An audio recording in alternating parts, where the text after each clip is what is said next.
Ranking में जो हम तीसरे स्थान पर थे, लुढ़क कर 7वें स्थान पर आ गए। लगातार 7 पराजयों ने हमें कहीं का नहीं छोड़ा, क्योंकि प्लान ए अगर भारत का नहीं चलता तो प्लान बी जो है वो कारगर रहता है। ऑस्ट्रेलिया के टूर में हम जो 3 मैच हारे हैं 4 में से, उसने भी भारत की कमर तोड़ दी। दोस्तों नमस्कार।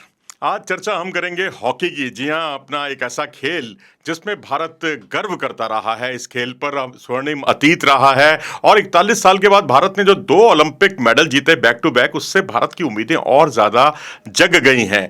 तो अब पिछले 5 साल का अगर आप परफॉर्मेंस देखेंगे तो 5 साल में हमने बहुत उतार चढ़ाव देखे हैं इस हॉकी के खेल में, क्योंकि इन 5 साल में 2 बार तो भारत ने ओलंपिक में पोडियम फिनिश किया, फिर प्रो लीग आई, वहां भी ओलंपिक की तरह ही भारत ने पोडियम फिनिश किया। तो एक तरह से चढ़ता हुआ हमारा ग्राफ दिखाई दे रहा है हॉकी में। लेकिन उसके बाद धीरे धीरे सब उल्टा होता चला गया। रैंकिंग में जो हम तीसरे स्थान पर थे, लुढ़क कर 7वें स्थान पर आ गए और फिर प्रो लीग में 9 टीमों का जो यूरोपियन लेग था उसमें हम 8वें स्थान पर लुढ़क गए। लगातार 7 पराजयों ने हमें कहीं का नहीं छोड़ा और फिर रही सही कसर ऑस्ट्रेलिया के टूर ने पूरी कर दी। ऑस्ट्रेलिया के टूर में हम जो 3 मैच हारे हैं 4 में से, उसने भी भारत की कमर तोड़ दी। लेकिन भारतीय हॉकी के साथ एक बहुत अच्छी बात यह है कि हम उससे सबक सीखते हैं और सबक सीखना और आगे बढ़ना, ये क्रेग फुलटन जो कि भारतीय टीम के कोच हैं, उन्होंने यही एक अच्छी स्ट्रेटजी अपनाई है कि अपनी कमियों से सीखो, कमजोरियों से सीखो और आगे बढ़ो। और यही वजह थी कि भारत 2 बार ओलंपिक का मेडल जीता और प्रो हॉकी लीग में भी उसने यही कमाल कर दिखाया पोडियम फिनिश करके। लेकिन यूरोपियन लेग और ऑस्ट्रेलियन टूर ने भारत को एक सीख दी है। अब एशिया कप देखिए, अब यहाँ हम ऑस्ट्रेलिया का टूर या सबके बारे में कोई बात करने नहीं आए हैं और ना ही हम कोई एशिया कप में भारत का परचम लहराने के बारे में या ये कहिए कि एशिया कप में भारत की उपलब्धियों का बखान करने आए हैं। हम यहां पर बात करने आए हैं भारतीय हॉकी से जुड़े हुए कुछ पहलुओं की, क्योंकि भारत ने ठीक है एशिया कप का खिताब जीता है और सामने थी भारत के फाइनल में कोरिया की टीम। वो कोरिया की टीम जो 5 बार की चैंपियन थी, पिछली बार की चैंपियन थी, और तो और यही एक ऐसी टीम थी जो एशिया कप में जिसको भारत हरा नहीं पाया था इस बार के एशिया कप में। क्योंकि सुपर 4 में भारत का मुकाबला जब कोरिया से हुआ, पहला मुकाबला था और वो 2-2 से बराबरी पर रहा। तब तक भारत और मलेशिया का रिकॉर्ड इस बार के एशिया कप में मलेशिया का बेहतर चल रहा था। और जब मलेशिया की टीम सामने आई तो भारत ने एक चैंपियन वाला अंदाज दिखाया मलेशिया के सामने और भारतीय हॉकी ने अपना परचम लहराया, 4-1 की शानदार जीत हासिल की। वो एक टर्निंग पॉइंट था भारतीय हॉकी के लिए एशिया कप में, क्योंकि उसके बाद भारत ने पीछे मुड़कर नहीं देखा। उसके बाद सामने आया चीन। तो चीन वो टीम जो चीन और जापान ने तो भाई भारत के लिए मुश्किलें खड़ी की थी पहले 2 मुकाबलों में, लेकिन जब चीन दोबारा आया सुपर 4 में तो भारत ने अपनी स्ट्रेटजी में बदलाव किया, क्योंकि प्लान ए अगर भारत का नहीं चलता तो प्लान बी जो है वो कारगर रहता है और यही क्रेग फुलटन की स्ट्रेटजी का एक बड़ा हिस्सा है। और वहां पर जब प्लान बी जो भारत का था, प्लान ए में क्या था भारत का कि चीन के खिलाफ लगातार ताबड़तोड़ हमले बोलना और हमारे फॉरवर्ड जो हैं उनको बहुत अच्छा सपोर्ट नहीं मिला, या ये कहिए कि फॉरवर्ड्स को उनके डिफेंडर्स ने पूरी तरह रोक कर रखा और उनकी नींद हराम कर दी। तो भारत ने इस बार अपनी स्ट्रेटजी में बदलाव किया, प्लान बी पे उतरी भारतीय हॉकी टीम। और प्लान बी क्या था? एरियल शॉट्स खेलो, और एरियल शॉट्स के साथ ही भारतीय टीम जो है जिस तरह से जिस अंदाज में खेली है एरियल शॉट के साथ, 3D कल्चर भारतीय हॉकी टीम में दिखाई दिया। और 3D कल्चर के साथ ही भारतीय हॉकी टीम ने जो डी के अंदर प्रवेश करके, यानी विपक्षी की डी में प्रवेश करके जो हलचल मचाते हैं और जो डॉजिंग वाला खेल खेलते हैं, वो बड़ा कमाल का खेल था, छकाने वाला खेल जो भारत के लिए बहुत कारगर साबित हुआ। भारत 1 नहीं, 2 नहीं, 3 नहीं, देखते ही देखते 6 गोल कर गया और हॉकी का खेल बिल्कुल ऐसा लगा जैसे टेनिस के स्कोर में बदल गया है, क्योंकि 6-0 की जीत, 6-0 उसमें भी भारत ने जो है चैन नहीं ली और उसके बाद 7वां गोल भी दाग दिया। तो 7-0 से भारत ने चीन को हराया और उसके बाद जब फाइनल भारत का हुआ साउथ कोरिया से, तो इस बात की दहशत जरूर हर भारतीय के मन में जरूर रही होगी, हर भारतीय हॉकी प्रेमी के मन में, कि ये एक ऐसी टीम है जो अपना सुपर 4 का जो पिछला मुकाबला था मलेशिया से 2 गोल से पिछड़ने के बावजूद जीती थी।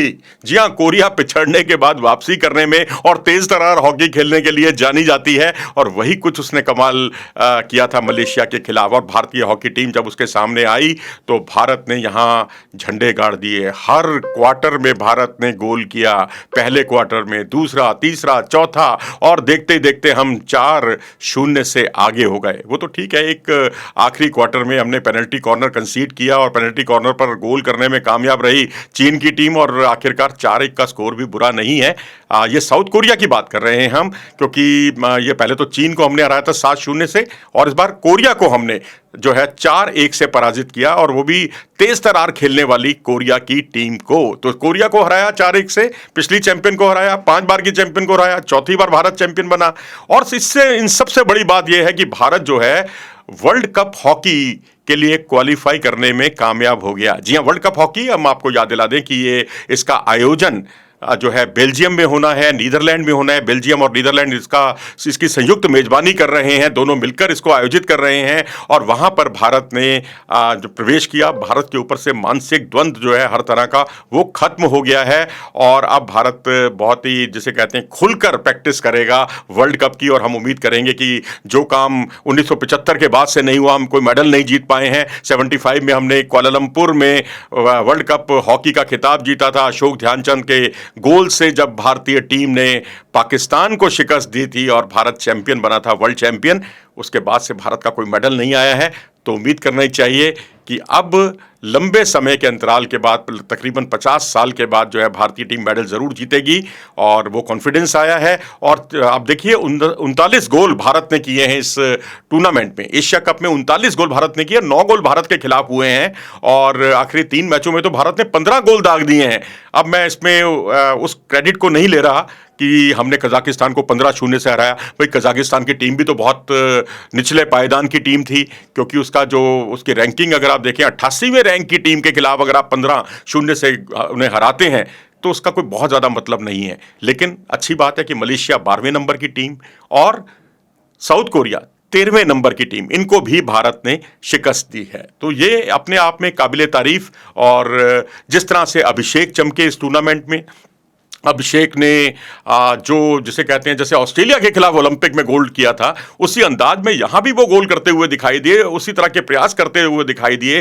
गोल के पास पहुंचते हैं तो पीठ दिखाते हैं, और फिर पीठ दिखाने का मतलब है कि उस दिशा में पीठ करते हैं, और घूमकर दंदनाता शॉट जो है जब जाता है तो उसमें कई गुना उनकी पावर बढ़ जाती है। ऐसा ही कुछ उन्होंने कमाल किया। टूर्नामेंट के टॉप स्कोरर जो है 3 भारतीय रहे, जिसमें अभिषेक, सुखजीत और हरमनप्रीत, तीनों ने 6-6 गोल किए इस टूर्नामेंट में। और उसके बाद दिलप्रीत और जुगराज ने 4-4 गोल दागे हैं, और फिर मनदीप का नंबर आता है जिन्होंने 3 गोल दागे।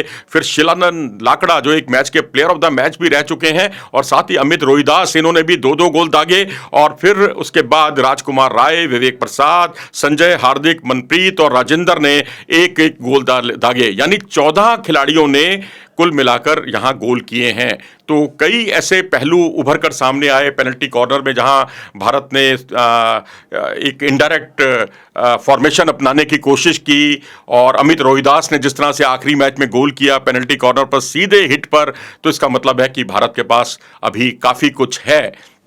ठीक है, हरमनप्रीत अभी उतने ज़्यादा गोल नहीं कर पा रहे हैं जितने कि वो उनसे अपेक्षित है, और क्योंकि कई बार तो वन मैन आर्मी भी साबित होती है। लेकिन जो भारत के पहले 3 गोल थे, उसमें तीनों में उनका पास था। तो ये अपने आप में दर्शाता है कि आप गोल चाहे ना करें, लेकिन आप गोल में आपका कंट्रीब्यूशन रहता है, वो बहुत ही महत्वपूर्ण होता है। और वही कुछ उन्होंने कर दिखाया बतौर कप्तान, और ये होता है टीम के लिए लड़ना, और वो उन्होंने सिखाया है। बाकी संजय को अभी उतने ज़्यादा मौके मिले नहीं हैं, इसलिए हम ये कहें कि भाई उन्होंने इतने सारे मैचों में, तकरीबन 70 के आसपास मैच हैं और 5-6 गोल ही किए हैं, तो ये आलोचना ठीक नहीं होगी। अमित रोहिदास को जब भी मौके मिले उन्होंने उस कसौटी पे खरे उतरे हुए हैं।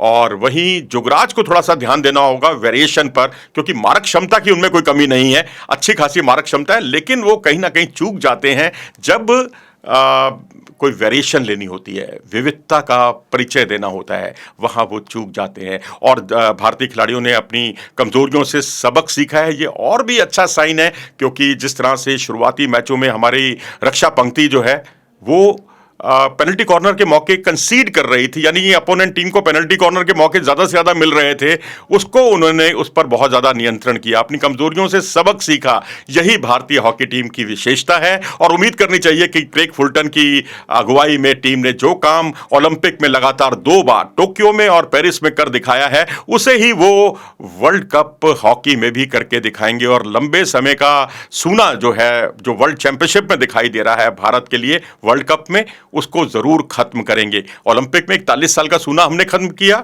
और अब यहां पर 50 साल के सूने की खत्म करने की बारी है।